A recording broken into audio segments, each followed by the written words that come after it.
The Tale Teller. Let me tell you a story. A storytelling podcast by Glenda Villamar. Episode 14, Husk, from the Night's End podcast by Jimmy Horrors.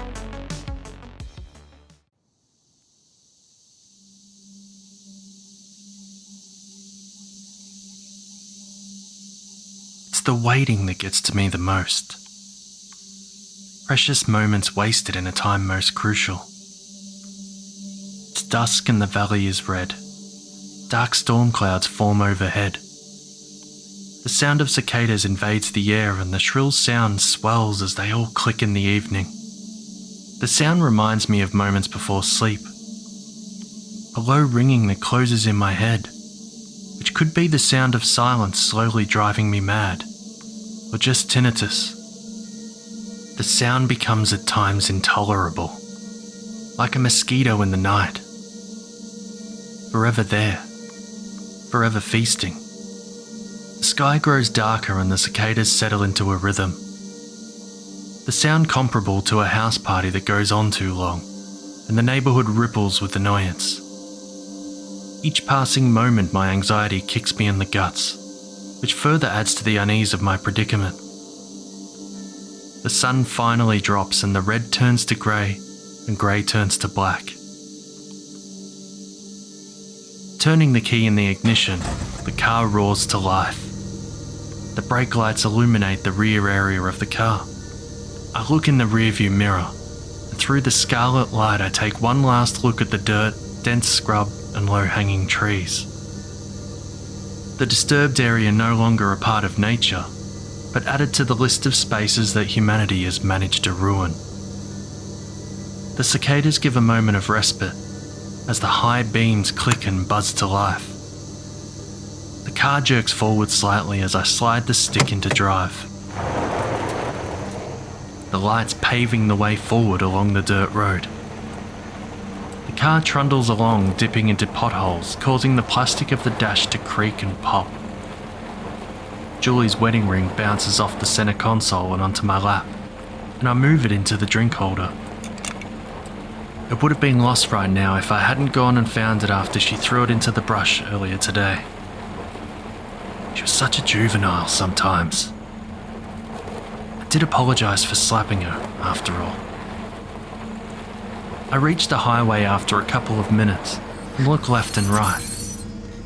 On the left there is a road into town that has lights shining towards the sky. They are the only signs of other people out here in the country. On the right is a dark road that leads into the mountains. It is wide and cavernous with the clouds hanging above it. That is the way I'd prefer to get lost in. A scream tears through the night and I jump in my seat. Looking for the source of the sound, I look out the window and off the side of the road is a curlew. It is standing there with its wings curved and pointed toward the ground. It screams again towards the car and its eyes are locked on mine. Nah, bugger off. I look back toward the road in front of me. I really need to get this done. The crunch of the dirt gives way to the hum of the tarmac highway as I turn in the direction of the town. The shrill sound of a cicada breaks the silence in the car. I turn to the back seat and I see it on top of the petrol can. I'll get you later, you little bastard. Where are we going, Jack? In the front passenger seat, Julie is looking at me tentatively. She sits at a funny angle with her feet up and her knees in her chest. Preventing her from putting them down is a copious amount of rubbish. Bags and bags of it. We have to get rid of this rubbish. I already told you that. I snap at her. She recoils at the acid of my words and wraps her arms around her legs and stares forward toward the road. I see a cicada fall on her shoulder from behind her ear. Julie, don't freak out, I say. There's a cicada on your bloody shoulder. It shakes its abdomen and drops specks of dirt on her white t-shirt. She ignores me and continues to look out the window. The sporadic flashing of the petrol station sign catches my eye, intermittently bathing the car in red light. Fortunately, it is closed for the night. The car rocks side to side as I pull off the main road into the station. It appears abandoned due to the dilapidated state it is in, but a bug zapper at the front door and a floodlight around the back tells another story. The floodlight shines on the source of my search almost purposefully, reminiscent of when the sun pokes through the clouds in rays, and my mum said it was God reminding us that he was there. Bullshit, I reckon. The brakes give out a squeal as I pull up next to the dumpster. Wait here and don't move, I say to Julie, unfastening my seatbelt and getting out of the car. I open her door and grab the bags of rubbish. They are surprisingly heavy for their size. This gives her enough space to put her legs down. The smell wafting from the bin rouses memories in my mind, and a flush of deja vu courses through my body. Putting the bags down in front of the bin, I lift the lid. I peer in. 2 black eyes are staring back at me. I involuntarily jump back in surprise and lose my footing. Pushing my hands out behind me, I break the fall. Sharp pain shoots up my arms, making my hands tingle. Scrambling to my feet, I look back into the bin. The same 2 eyes stare at me, and I realise that it is a small wallaby, its viscera spread throughout the bin. Who the hell would have done this? I grab all the bags and lift them into the bin with a heave. It fills quickly, and I slam the lid down in an effort to get the soul-piercing eyes of the wallaby out of my head. The seat creaks as I get back into the car. I look at Julie and she's looking down near her feet. Her legs are back up on the seat. A plethora of rubbish bags sits in the cavity of where I just emptied them from. What have you done? I say, irritated. Nothing, I swear, she says, her eyes averting my gaze. I go back to the bin and it is still full. Confused, I get back behind the wheel and pull the car back onto the main road in search of another place to get rid of the rubbish. I contemplate her words. Don't know why you play these games all the time, I say, shaking my head. An annoyance grows in me. An inky black, pulsating. Tickling on my hand draws my eyes to them on the steering wheel. It is a cicada. I flick it out the window and give out a chuckle as I imagine its tiny insect limbs smashing on the road. Told you I'd get you, you little prick. I spy some dumpsters to the side of a hardware store off the main road. No more funny business, I say, glaring at her. Her eyes drop and her face becomes expressionless. Nothing I do will ever satisfy her. I pull in beside the bins and I turn the car off, and again the sound of the cicadas chorus continues. Shaking my head, I attempt to dissipate the disorientation and make sure it isn't a block in my ears. On it continues. I stumble a little as I get out of the car. Cautiously lift the lid of the closest bin, the tingling in my hands making it hard. The smell of rotting flesh invades my nostrils, but I can't find the source. There are only a few broken shovels in this one. The smell gets worse, and I'm unable to hold it in. I lean beside the bin and vomit. A flash of Julie's still face pierces my mind.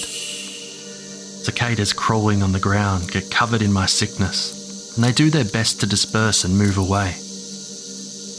The shrill chorus rings in my head louder than before, and I get angry. Just fuck off, will you? I scream while stomping on them. My shoes get covered in a mix of vomit and cicada remnants. Once I am satisfied with the carnage I have imposed on them, I turn back to the task at hand. Walking back to the car, I see Julie's expression is one of pity, which incenses my anger more. Don't look at me like that, I yell at her. A feeling of dread develops in the pit of my stomach. Her features drop flat and she stares forward out the front window.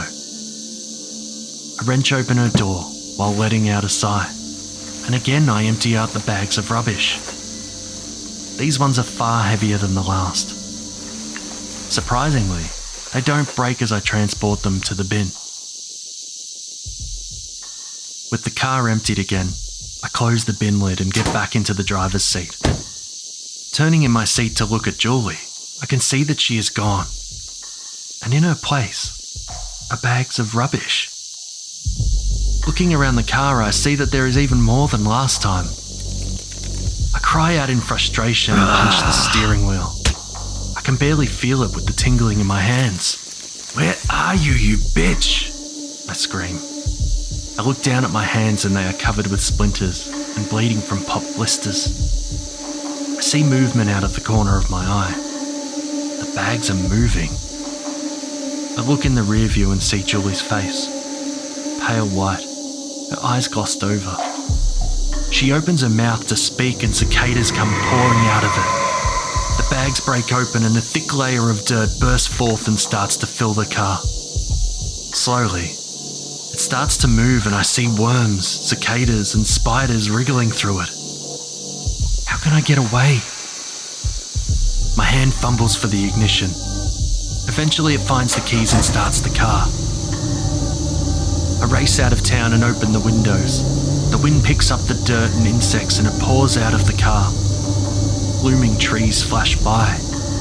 Their shadows look oppressive as they reach for the car. The lights flicker and die, but the full moon illuminates the area.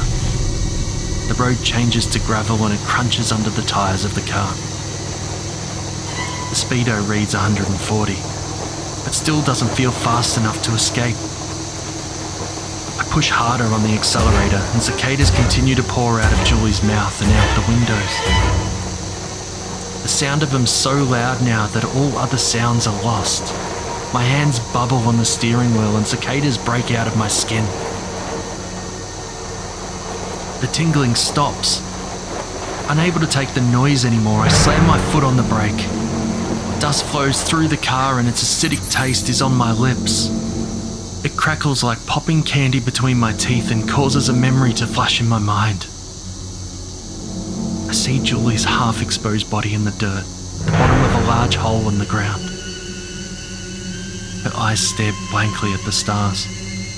A shovel is leaning against the tree. "There are no tricks to erase me, Jack," she says, now back in the passenger seat.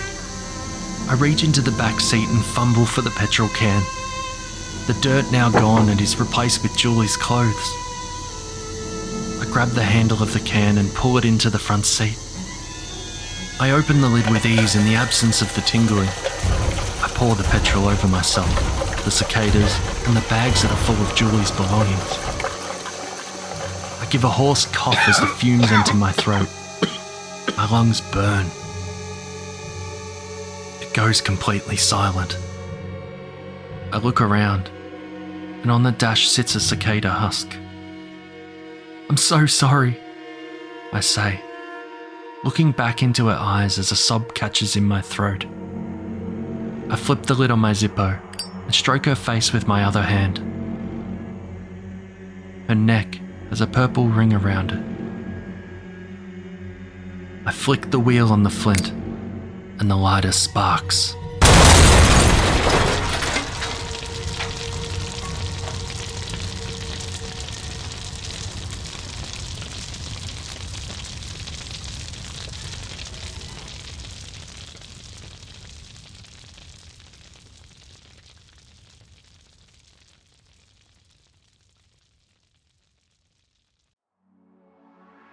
The Night's End podcast is a short story podcast featuring dark speculative fiction. Visit the website at nightsendpodcast.com. And also be sure to check out the Jimmy Horrors YouTube channel. You can find the links in the show notes. Thank you for listening. We'll be back soon with a new tale to tell.